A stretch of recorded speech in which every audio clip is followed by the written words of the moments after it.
여러분 안녕하세요. 미주리대학병원 채플린 박재석 목사입니다. 오늘 제가 선택한 한 줄 설교 본문은 요한복음 17장 3절입니다. 영생은 곧 유일하신 참 하나님과 그가 보내신 자 예수 그리스도를 아는 것이니이다. 아멘. 한 번은 심장 중환자실에서 새벽에 콜이 왔습니다. 그래서 이제 병원에 갔더니 좀 상황이 좀 특별한 그런 상황이었어요. 환자가 이제 위독하신데 그 따님이 그 아버지가 입원해 있는 그 병실에서 결혼식을 올려야 되겠다. 사실은 그 전날 다른 채플린이 그 결혼식을 준비하고 있었거든요.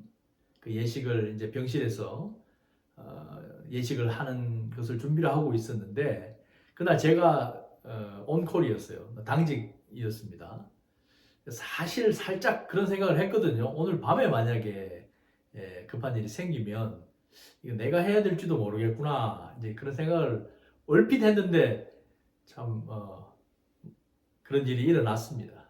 그래서 가보니까 간호사하고 거기 이제 유닛 담당 감독 이제 간호사 이렇게 해가지고 벌써 이제 그 환우분을 이제 위에 그 환자복 위에 이제 입힐 하얀 이제 와이셔츠도 준비해 놓고 그리고 부케로 사용될 그런 이제 꽃도 이렇게 조그맣게 준비를 해 놓고 그래서 그 따님하고 이제 신랑 되실 분하고 이미 다 오셔서 준비를 하고 있더라고요. 장로교회에 이제 그런 이제 예식 순서가 있으니까 거기에 이제 맞춰서 간략하게 준비를 해서 제가 그 예식을 집전을 했습니다. 그 예식이 끝나고 나서 제가 그 따님한테 가만히 가서 이제 여쭤봤어요. 참 보니까 아버지하고의 관계가 굉장히 돈독하고 그리고 좀 특별한 것 같다. 혹시 이야기를 좀 해줄 수 있는가? 그래서 이제 그 따님이 목사님 우리 아빠가 저를 지금까지 키우셨어요. 이제 그렇게 말을 하는 겁니다. 그러면서 엄마는 좀 일찍 돌아가셨나 봐요. 그리고 한 20년 넘게 이 아버지가 이 딸을 홀로 키우면서 이제 혼자 사시면서 그렇게 자기를 키웠다고 아빠가 살아있는 이 장소에서 자기가 이제 새롭게 이제 삶을 시작하는 그 일을 꼭 하고 싶었다 하면서 저한테 그 이야기를 하더라고요. 돌아오면서 저도 이제 딸을 키우니까 이제 그런 생각이 들었어요. 참, 그 아버지가 이 딸의 마음을 알았다면 정말 마음이 어떠셨을까? 그래, 정말 내가 잘 키웠구나. 정말 그 상황에서 아무것도 해줄 수 없고 아비로서 아무것도 해줄 수 없고 그냥 침상에 누워 있는 것밖에 그것도 호흡도 인공호흡기를 통해서밖에 할 수 없는 그런 무기력하고 무능력하고 아무것도 해줄 수 없는 그런 상황이었지만 이 딸은 그 아버지 존재 자체 아버지와의 관계 그 자체로서 그저 그 아버지가 살아있다는 그 사실 하나만 믿고 그 앞에서 자기 인생의 새로운 출발을 알리고 싶었던 것 같습니다. 여러분 오늘 말씀에서 예수님께서 이렇게 하늘을 우러러 기도하시는 과정에 정말 엄청난 말씀을 하고 계세요. 영생, 영원히 사는 거, 영원히 살아있는 거, 이 영생이라는 것이 어떤 것인가 하는 것을 우리들에게 알려주고 계시는데 그게 너무나 우리가 생각하는 거하고 우리가 생각하고 또 생각했던 거하고 또 기대하는 거하고 좀 달라서 저는 굉장히 충격적이었거든요. 뭐라고 말씀하십니까? 예수님께서 영생이라는 것은 바로 참 하나님 그리고 그가 보내신 예수 그리스도를 아는 것이다. 이렇게 지금 말씀하고 있어요. 여러분 이해가 되십니까? 믿음 생활 오래 하신 분들은 아마 이거 워낙 많이 들으셔가지고 그냥 저는 뭐 믿습니다. 뭐 이해가 되는데요. 그렇게 하실지 모르겠지만 다시 한번 상고해 보시기 바랍니다. 영원히 사는 것, 영생이라는 것이 어떻게 참 하나님이 누구인지 아는 것과 그리고 뗄래야 뗄 수 없는 그 하나님의 말씀이신 예수 그리스도를 아는 것이라고 이야기하는가? 아까 말씀드렸던 그 예를 통해서 그 죽어가는 아버지 앞에서 결혼식을 올리는 그 딸의 그 말, 그 딸이 아버지를 인식하는 그 아버지를 어떻게 생각하는가, 또 아버지에 대해서 어떤 마음을 가지고 있는가, 이 에피소드를 통해서 아마 영생은 이런 것이 아닐까, 예수님께서 말씀하셨던 영생은 이런 것이 아닐까라는 저의 어떤 깨달음이 있었거든요. 그리고 조금 그 단어를 공부를 해보니까 정말 맞겠구나 하는 생각이 들었습니다. 무슨 말씀이냐면 이 당시에 그리스 사람들, 그리스 문화, 왜냐하면 이 요한복음은 그 당시에 이제 로마가 물론 지배하던 그런 시대였지만 1세기 그 문화는 그리스 문화였거든요. 그리스 문화의 특징이라는 게 뭐냐면 굉장히 그 지적이죠. 깨달음을 강조하는 거예요. 그래서 아마 철학, 수학 모든 것이 서양의 그 근본이 되는 것이 아마 그 그리스 문화, 헬레니즘으로부터 이제 비롯되는 것 같습니다. 정말 이 당시에 무언가를 안다, 그 안다는 것 자체는 바로 이건 그냥 우리가 생각하듯이 피상적으로 그냥 머리로 안다, 이런 차원이 아니라 안다는 것은 어떻게 보면은 바로 행동으로 연결될 수 있는 그런 참 지식을 이야기하거든요. 그래서 이 이야기를 그 당시에 헬라 문화권에 있었던 그리스도인들이 들었다면 정말 하나님이 참 하나님, 그것도 하나님이 아니라 참 하나님, 진짜 하나님이 어떤 하나님이신가, 그리고 그가 보내신 예수 그리스도가 어떤 분이신가, 이거를 아는 것이 영생이구나, 그렇구나 하는 것을 아마 알아먹었을 것 같아요. 그러나 우리는 지금 그 시대에 살고 있지 않기 때문에 솔직히 말씀을 드리면 저도 이 말씀을 들었을 때 영생이라고 하면 뭔가 좀 이 땅에서 좀 길게 살고 그리고 죽어서도 또 살고, 그런데 그게 또 플러스 그냥 사는 게 아니고 아주 풍요롭게 그리고 걱정 없이 그렇게 편안하게 사는 것, 그게 영생이 아니겠나, 그렇게 생각을 하거든요. 근데 그런 삶하고 내가 생각했던 처음에 생각했던 그런 삶하고 예수 그리스도를 아는 것, 그리고 참 하나님을 아는 게 그게 무슨 관계가 있나, 처음엔 그런 생각이 들었습니다. 그런데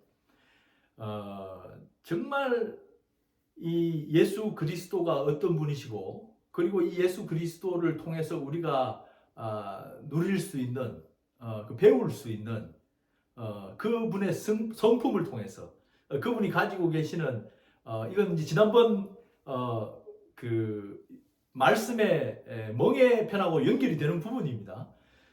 그분과 함께 또 그분을 통해서 대표적으로 그분의 온유함과 그 겸손함을 배움으로 말미암아서 우리가 이 험한 세상 살아가면서 우리 안에 끊임없이 넘쳐나는 이 욕망, 절대로 저는 그 하나님이 우리한테 주신 인간으로서의 욕구를 거부하는 것은 절대 아닙니다. 그러나 여러분 생각해 보시면 알지만은 우리가 어느 정도 우리가 해결해야 되고 또 우리에게 필요한 어떤 욕구 이상으로 욕심이 날 때가 많지 않습니까? 그렇지 않습니까? 많은 경우에 우리가 겪는 번뇌나 고민이나 고통은 곰곰이 생각해보면 우리에게 주어진 그 욕구 이상의 것을 욕망하기 때문에 생기는 거거든요. 그래서 그것을 예수님을 통해서 예수님의 그 겸손함과 그 온유함과 예수님의 그 삶을 통해서 이렇게 내려놓고 그분에게 우리가 의지하고 또 우리가 그분과 함께 배우고 그분의 성품을 배우고 살아나갈 때 비로소 내 안에 있는 고통도 줄어들고 내 안에 있는 이 공허함도 채워지고 또 내 속에 있는 그 어둠도 빛으로 이렇게 빛나게 된다. 이거를 알아먹는 거구나. 이게 영생이라고 하시는 거구나. 그렇게 말씀하고 계시는 것 같거든요. 근데 여기서 더 한 걸음 더 들어가면 좀 더 이해가 쉬울 것 같아요. 그리고 제가 앞서 말씀드렸던 그 에피소드하고도 좀 연결이 되는 것 같아요. 무슨 말씀이냐면 여기에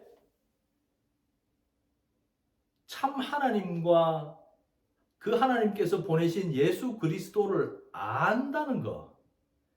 이 안다는 것이 아까 그리스적인 관점에서는 그렇게 온전하게 알아서 이제 완전하게 행동으로 옮길 수 있을 정도의 그런 참 지식을 말한다고 말씀드렸는데 유대적으로 유대인들은 이 안다는 것을 어떻게 받아들일까?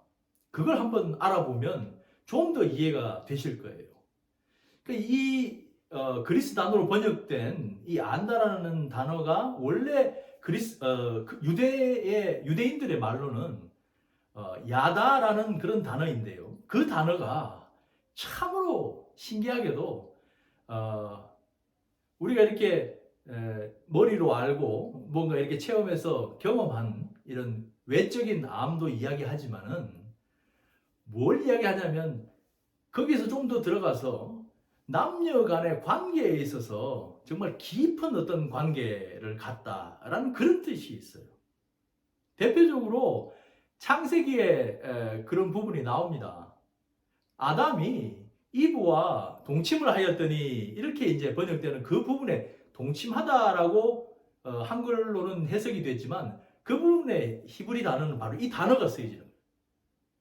그러니 직역을 하면은 아담이 이브를 알았더니가 되는 거죠. 네, 의심 많은 분들을 위해서 제가 자막을 준비했습니다. 유대인들의 관점에서, 즉 헤브라이즘의 관점에서 안다라는 것은 그냥 우리가 인지적으로 뭔가를 이렇게 이해하고 안다 이런 부분도 분명히 들어있지만은 더 깊이 그 대상에 대해서 안다. 그래서 아까 말씀드렸던 그 육체적인 관계까지 의미하는 걸로 봐서는 무언가를 안다는 것은 뭐라는 거예요? 그 관계의 친밀함, 그걸 이야기하는 거예요. 그렇게 친밀하게 내가 안다. 속속들이 안다. 그걸 우리 인간 사회에서 볼 수 있는 관계가, 대표적인 관계가 저는 부부 관계라고 생각하거든요. 물론 부자, 부녀, 부모와 자식 간의 관계도 마찬가지죠. 그러나 조금씩의 차이는 있지만 정말 그 관계들을 한번 생각을 해보시자 이 말이죠. 과연 우리는 하나님을 생각할 때, 예수님을 생각할 때 그런 관계 속에 있는가? 왜 그 관계가 중요합니까? 우리는 그 관계를 생각하기만 해도 우리가 어머니를 생각할 때, 우리가 우리 아버지를 생각할 때, 물론 어머니 아버지가 안 계신 분들은 그런 역할을 대신해 주신 할머니나 혹은 이웃의 아주머니나 그런 우리에게 은혜를 베풀어 준 사람을 생각할 때 여러분 마음속에 생기는 그 마음 말이죠. 그 뜨거운 마음 말입니다. 그게 바로 그 진짜 안다라는 거 아닌가 그렇게 생각이 되거든요.